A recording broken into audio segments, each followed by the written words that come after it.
Vijayawada Krishnalanka police స్టేషన్లో అదృశ్యమైన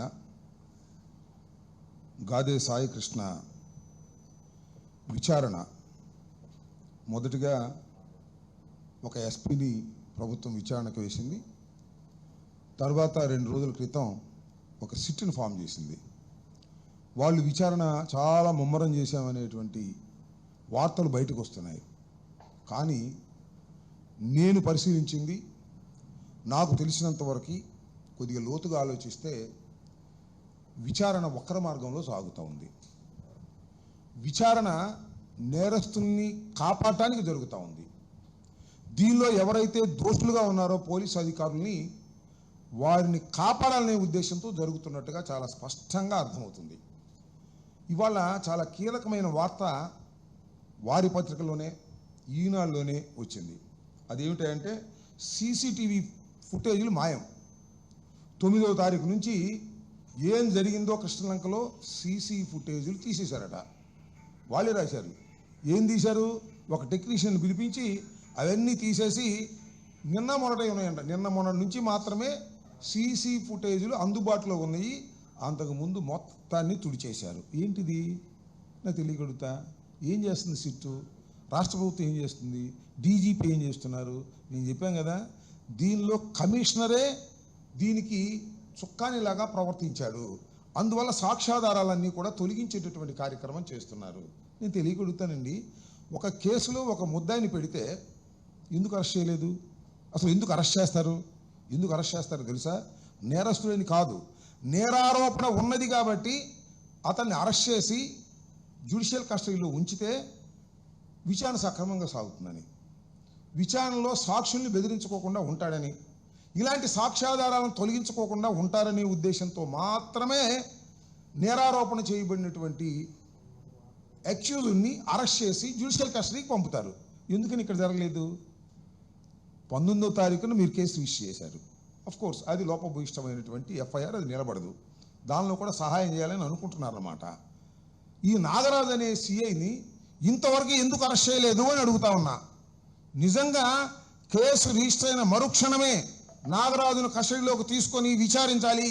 అంతేకాదు, నాగరాజుని జ్యుడిషియల్ కస్టడీకి పంపించి మళ్ళా కోర్టులో విచారణకు తీసుకొని పోలీస్ కస్టడీలో విచారణ చేసి వాస్తవాలన్నీ బయటకు రావాలి. అయ్యేం రాటల్లా, మొత్తం తుడిచేస్తున్నారు టోటల్గా. చాలా విచిత్రమైన వార్త ఇది.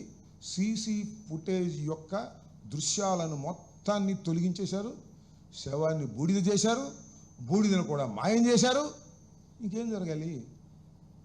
సీఐని అరెస్ట్ చేయరు అంటే ఖచ్చితంగా పోలీసులు కాపాడటం కోసం సర్వశక్తులు ఉపయోగిస్తున్నారని చెప్పడానికి తాజా ఉదాహరణ ఈ సీసీ ఫుటేజ్ మాయం.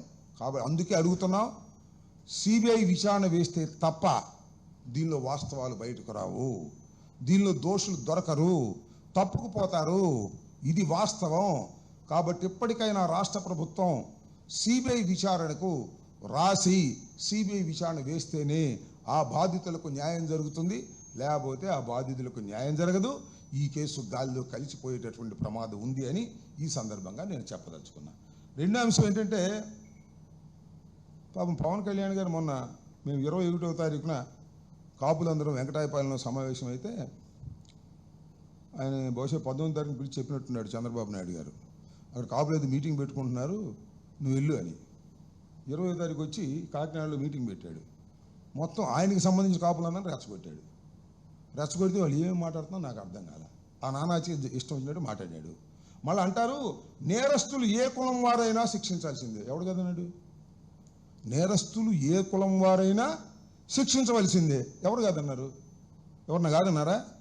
అంటే శిక్షించడం అంటే ఏంటి అని అడుగుతా ఉన్నా. అయ్యా పవన్ కళ్యాణ్ గారు, ఈ మాటలు మాట్లాడే జనసేన శాసనసభ్యులు, జనసేన నాయకులు, నేను అడుగుతా ఉన్నా, నేరస్తులు ఏ కులం వారైనా శిక్షించవలసిందే అంటే నేరస్తులను పట్టుకొచ్చి పోలీస్ స్టేషన్లో పెట్టి వాళ్ళని చంపేసి వాళ్ళని బూడి చేసేసి సీసీ కెమెరా ఫుటేజ్ని కూడా తీసేయటమా నేరస్తులు శిక్షించడం అంటే?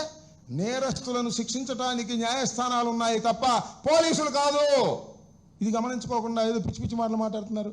నేరస్తులు ఏ కులం వారైనా శిక్షించాలి, కాపులైనా శిక్షించాలి, కమ్మవారైనా శిక్షించాలి. ఎవడు కాదన్నాడు? శిక్షించండి స్వామి. ఒక చట్టబద్ధమైనటువంటి పద్ధతుల్లో శిక్షించాలి తప్ప నాగరాజు లాగానో లేకపోతే కమిషనర్ లాగానో తీసుకొచ్చి పట్టుకొచ్చి చంపేసి బూడిద చేసి, బూడిద కూడా లేదంట, బూడిదలు కూడా లేదు, ఇంకా అసలు సాక్ష్యాధారం లేకండి ఈ కేసుని ఎవడు కాపాడతాడు? ఒక సిబిఐ తప్ప. ఈ విధంగా నా మీద కూడా మాట్లాడుతున్నారు. ఏంటి ఏమంటారు ఈయన? చదివి వినిపిస్తా. నేరస్తులను నేరస్తులుగానే చూడాలి. ఎవడు కదన్నాడు? నేరస్తులు నేరస్తులుగానే చూడండి. ఒకవేళ ఆయన నేరస్తులు అనుకో, నేరస్తులు కూడా కాదు, ఎవరు? గాదే సాయి కృష్ణ నేరము మోపబడినటువంటి వ్యక్తి. ఆయన మీద 2 కేసులు మాత్రమే ఉన్నాయి.